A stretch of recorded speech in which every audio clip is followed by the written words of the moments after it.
नमस्कार मित्रों, सत श्री अकाल, गुड मॉर्निंग। मैं नीतीश कुमार सिंह हाजिर हूँ आपकी नई क्लास 5.3 कक्षा 12 की लेकर के।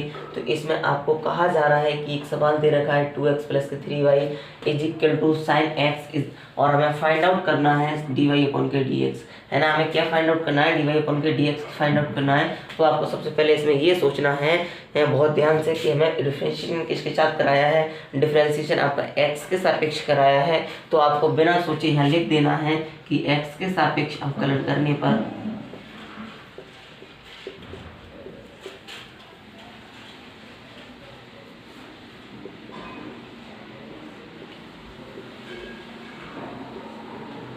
एक्स के सापेक्ष अवकलन करने पर इतनी सी बात आपको लिख देनी है। फिर क्या करना है आपको? फिर करना है एक्स के सापेक्ष अवकलन करोगे तो यहाँ पर देखो इसका 2 रह जाएगा, और इसका करोगे तो यहाँ पर सीधी सी बात है ये 0 हो जाएगा।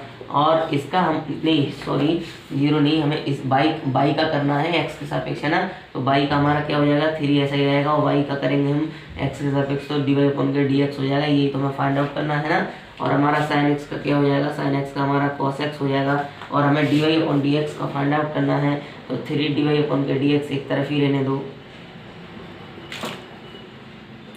और ये आपका cos x है, इसमें से -2 घट जाएंगे जा करके, और ये 3 इसकी मल्टीप्लाई में है इसलिए ये बटे में पहुंच जाएगा, यानी आपका डी वाई अपॉन के डी एक्स हो जाएगा, और बराबर में हो जाएगा cos x माइनस के 2, और मल्टीप्लाई में आपका यहाँ 3 पहुंच जाएगा।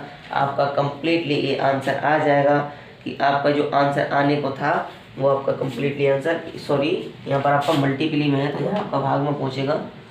ये बात ध्यान से देखिएगा, यहाँ पर आपका मल्टीप्लाई में था, है ना, तो यहाँ भाग में पहुँचेगा, और ये आपका कंप्लीटली आंसर है। चलिएगा मैं अगला सवाल नोट कर लेता हूँ आपका।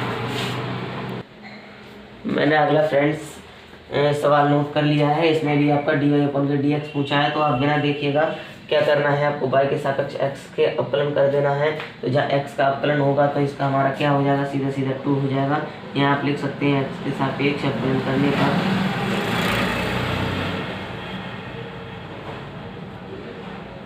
है ना, इतनी सी बात आपको लिख देनी है। इसका 2 हो जाएगा, और इसका हम करेंगे तो ये आपका 3 गुणा में रहेगा, और ये हो जाएगा डी एक्स हो जाएगा। और इसका हम करेंगे तो देखिएगा ये हमारा क्या है? साइन वाई है, और हम इस वाई के सापेक्ष ही कर रहे हैं, वाई को कर रहे हैं, एक्स के सापेक्ष कर रहे हैं, तो हमें साइन वाई का पहले हमारा कॉस वाई हो जाएगा। ये बात आपको कंप्लीटली समझ में आती है, लेकिन वाई को हमने मान के किया है तो ये हमारा डी वाई अपॉन के डी एक्स हो जाएगा। ये बात कंप्लीटली आपको समझ में आनी चाहिए। आपको क्या करना है? D y upon d x की वैल्यू निकालनी है, तो d y upon d x एक तरफ होनी चाहिए, यानी 3 डी वाई अपॉन के डी एक्स, और माइनस का cos y into d y upon के डी एक्स एक तरफ हमने ले लिए हैं, बराबर में ये प्लस के ये 2 थे, ये इधर जाके माइनस के 2 हो जाते हैं। कंप्लीटली इतनी बात आपको समझ में आई होगी। आपको क्या करना है? यहाँ से डी वाई अपॉन के डी एक्स दोनों जगह से कॉमन ले लेना है, तो यहाँ से जब कॉमन ले लोगे आप, तो डी वाई अपॉन के डी एक्स कॉमन लेने के बाद यहाँ पर केवल 3 बचेगा, और यहाँ पर हमारा कॉस वाई बचेगा। इतनी बात आपको कंप्लीटली समझ में आ रही होगी। बराबर में इसके इक्वल टू के 2 बचेंगे। इतनी बात आपको बहुत अच्छे से समझ में आ रही होगी। हमें सिर्फ डी अपॉन के डी एक्स की वैल्यू निकालनी है, तो डी अपॉन के डी वाई डी अपॉन के डी एक्स की जब हम वैल्यू निकालते हैं तो हमारा बराबर में माइनस का 2 है, और अपॉन में ये इसकी मल्टीप्ली में है, वो बटे में जाके पहुंच जाता है, और जो बटे में जाकर पहुंच जाता है, और यही हमारा कंप्लीटली क्या है? यही हमारा कंप्लीटली आंसर है फ्रेंड्स। ये बात आपको कंप्लीटली समझ में आ रही होगी। चलिएगा मैं अगला सवाल आपका नोट कर लेता हूँ। फ्रेंड्स जैसा कि हमने पिछला सवाल किया था, बस वही सेम सवाल है हमारा, और बिल्कुल अलग नहीं है। आपको क्या था वहाँ पर, यहाँ पर हमारा ए की जगह कुछ और दे रखा था, बी की जगह कुछ और दे रखा था, बस इतनी सी फर्क है और कुछ नहीं है, बिल्कुल सिंपल है। यहाँ पर हमारा वाई का स्क्वायर दे रखा है, बस वाई का स्क्वायर नहीं था, सिंपल सी बात है। बस सवाल हमारा वही है, क्वेश्चन हमारा वही है सेम। हमें क्या करना है? हमें एक्स के सापेक्ष अवकलन करना है। मैंने बताया था आपको क्या फाइंड आउट करना है। आपको फाइंड आउट करना है डी वाई अपॉन के डी एक्स। जब d y upon d x की फाइंड आउट करना है तो हमारा यहाँ देख रहा है कि हमारा एक्स के सापेक्ष अवकलन कराया जा रहा है, तो हमें सीधे सीधे बिना देखे एक्स के सापेक्ष अवकलन कर देना है। हमें लिखना है कि एक्स के सापेक्ष अवकलन करने पर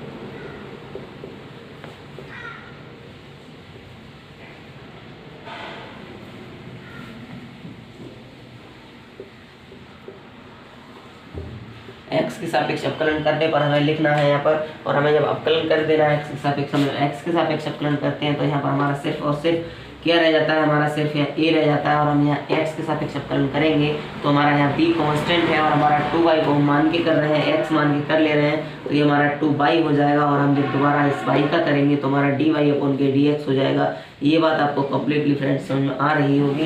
बराबर हम cos का करेंगे तो हमारा माइनस का sin y हो जाएगा, है ना। और हमने y को मान के किया है तो हमारा y का दोबारा से हो जाएगा, यानी कि dy/k dx हो जाएगा। ये बात आपको कंप्लीटली फ्रेंड्स समझ में आई होगी। हम आगे क्या करते हैं, हम आगे ये करते हैं कि हमारा dy/dx दो जगह है, हमें सिर्फ dy/dx की वैल्यू चाहिए। तो जब इसकी वैल्यू चाहिए हमारे लिए तो ये हमें एक जगह करना पड़ेगा, है ना। ऐसे हम इधर उधर कर लेते हैं और इसे देखो सेपरेट कर लेते हैं।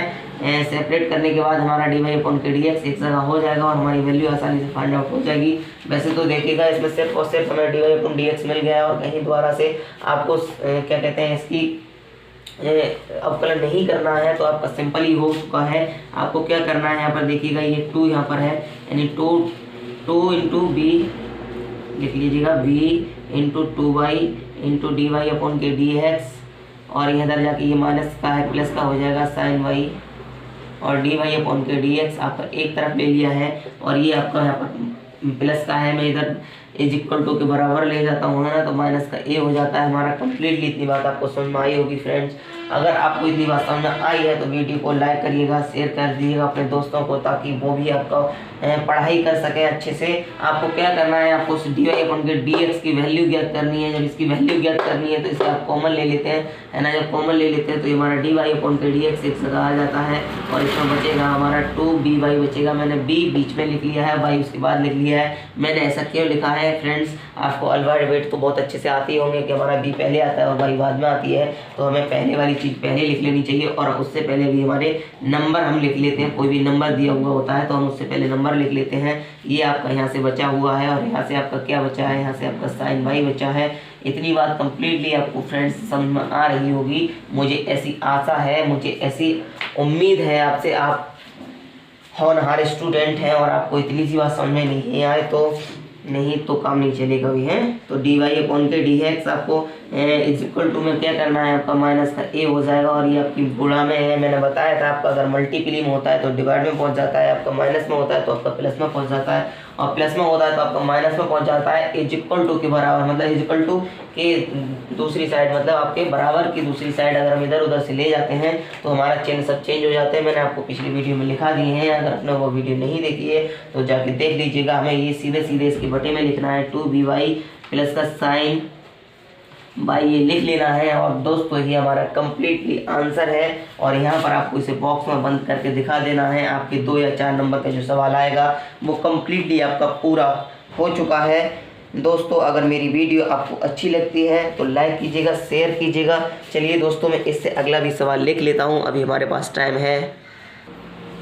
दोस्तों मैंने आपका अगला सवाल नंबर 4 मैंने लिख लिया है और आपको समझ में आना चाहिए। आपको वही चीज़ ज्ञात करवा रहे हैं, dy/k dx फाइंड आउट करवा रहे हैं। तो फ्रेंड्स आपको बहुत अच्छे से ये बात याद होगी कि जो आपका बटे में दे रखा है यानी dx दे रखा है तो हमारा x के सापेक्ष अवकलन कराया जा रहा है। ये सिंपल सी बात है, हमें करना क्या है, यहाँ पर देखिएगा 2 फंक्शन दे रखे हैं और मल्टीप्ली में आपके फंक्शन कैसे करे जाते हैं ये आपको बहुत अच्छे से पता होगी। यानी पहले का ऐसे ही छोड़ दो, दूसरे का अगर हम डिफरेंशिएशन करें तो dy/k dx हो जाता है और बीच में हम प्लस लगाते हैं और y को ऐसे ही छोड़ दो।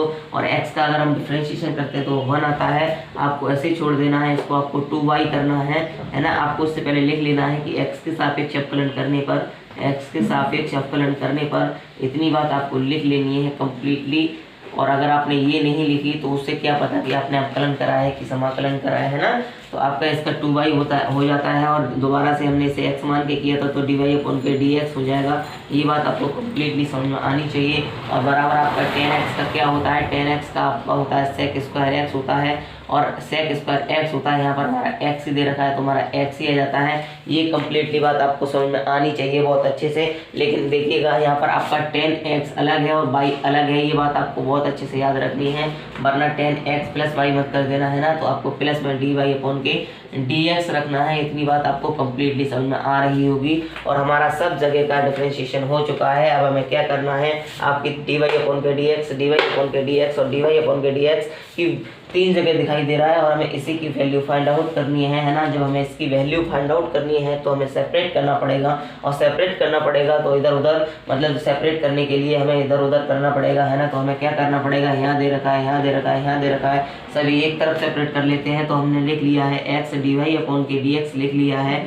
और ये प्लस का 2y लिखा हुआ है, 2y dy/dx लिख लिया है हमने। और ये हम प्लस का था इधर माइनस का लिया है, यानी dy/dx हमने ये भी लिख लिया है दोस्तों। अब बराबर में आपका क्या दे रखा है, आपका sec स्क्वायर x दे रखा है और आपका यहाँ से केवल क्या बचा है, यहाँ से आपका केवल y बचा है और इधर जाके माइनस का y हो जाता है। ये बात आपको कंप्लीटली समझ में आ रही होगी दोस्तों।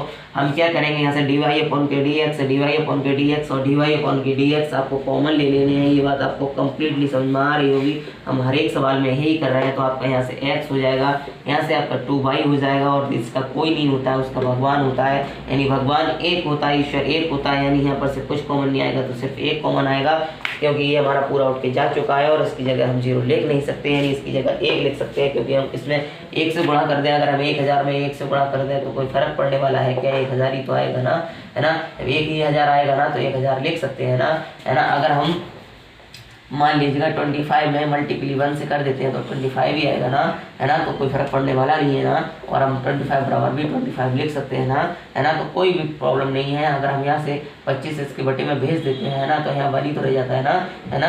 जब बनी रह जाता है, देखो काट के बन के बराबर बना रहा है ना, है ना। कुल मिला के हम आपको पता है होना चाहिए कि जहाँ से अगर हमने कॉमन ले लिया और वहाँ से पूरी की पूरी संख्या उठाई तो हमारा वहाँ 1 रह जाता है ना।